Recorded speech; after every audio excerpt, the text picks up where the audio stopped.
really goes on through your head when I'm taking these photos, or when you yourself are taking these kind of photos? Possibly a part of you are like, wow, yes, it's a selfie, yes, high five, I take those too. And another part of you is just thinking, what is she trying to do? Is she trying to show off? Is she being too self-obsessed? I've observed these two main viewpoints. I see that there's a big struggle between celebrating myself, celebrating how I look. And there's this other part which is like, am I getting too self-obsessed? Am I being too vain right now? Are we shutting out everyone else with the selfie? There's this struggle, and I want to talk about it.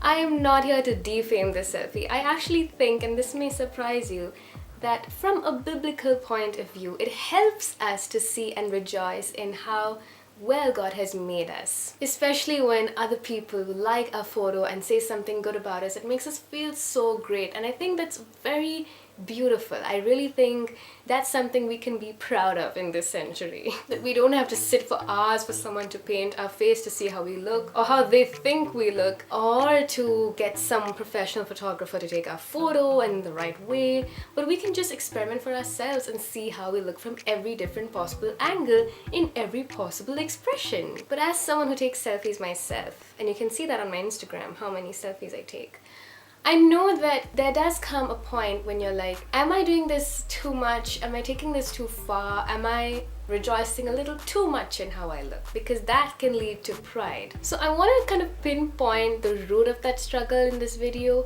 I think it all comes to our need for affirmation from others. When we show others a photo, or even if we're taking a photo for others to appreciate, that's when the problem starts. So like I was saying on Instagram, if you visit my page, it's in the link below, you will see a lot of selfies, and these photos have way more likes than any other photos. I don't know, it's something fun and it's something very personal and intimate, unlike any other photo. But this whole comparison of the likes start. So even personally, when I saw that photos in which my face was in had more likes than photos of, say, a lizard's feet. Yeah, I actually do have a photo like that. This mindset set in where I was like, okay, if I put a selfie, then I'm gonna get more likes, more interaction, and that's just gonna help my Instagram. And I found myself putting quite a bit of selfies, which was kind of embarrassing now that I think of it. In fact, even while posting, I've kind of cringed at myself, but I did it anyway because of the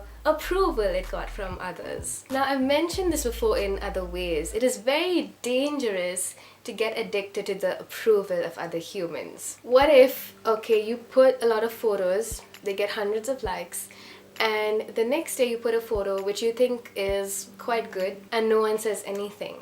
Doesn't that give your self-esteem a big blow? Or can't you imagine it giving your self-esteem a big blow? But it happens to me every single time I find myself addicted to likes and to good compliments. It's crazy how my life has gone from shying away from photos to getting low on self-esteem if someone doesn't say something nice about my face. And if I'm not mistaken, a lot of us struggle with this whole balance of appreciating ourselves and the need for too much appreciation. It's a very fine line. And I want to tell you something that will really help. It's very simple, but it really helps to keep our balance. The best way I can tell you is through an analogy of an athlete. Like PV Sindhu from India. She's been doing so well for the country. She's got a silver Olympic medal and she's been breaking down so many barriers. She's got all this appreciation from the media, from people, from other athletes.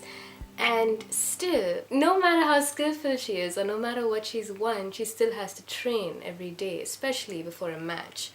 So my point is, brothers and sisters, we need to go before God every single day. Of course, I'm speaking from a Christian point of view.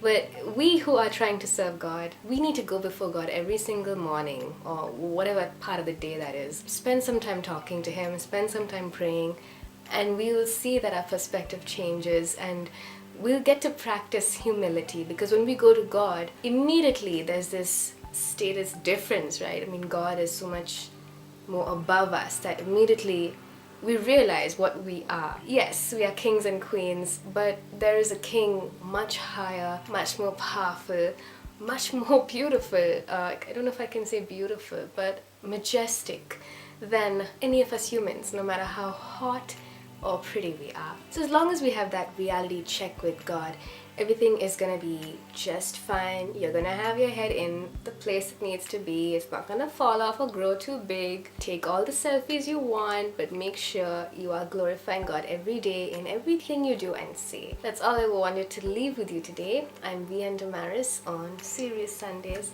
signing off, and I'll see you tomorrow on Miraculous Mondays. Bye, and always strive to be like Jesus. And send me your selfies. I would love to look at them.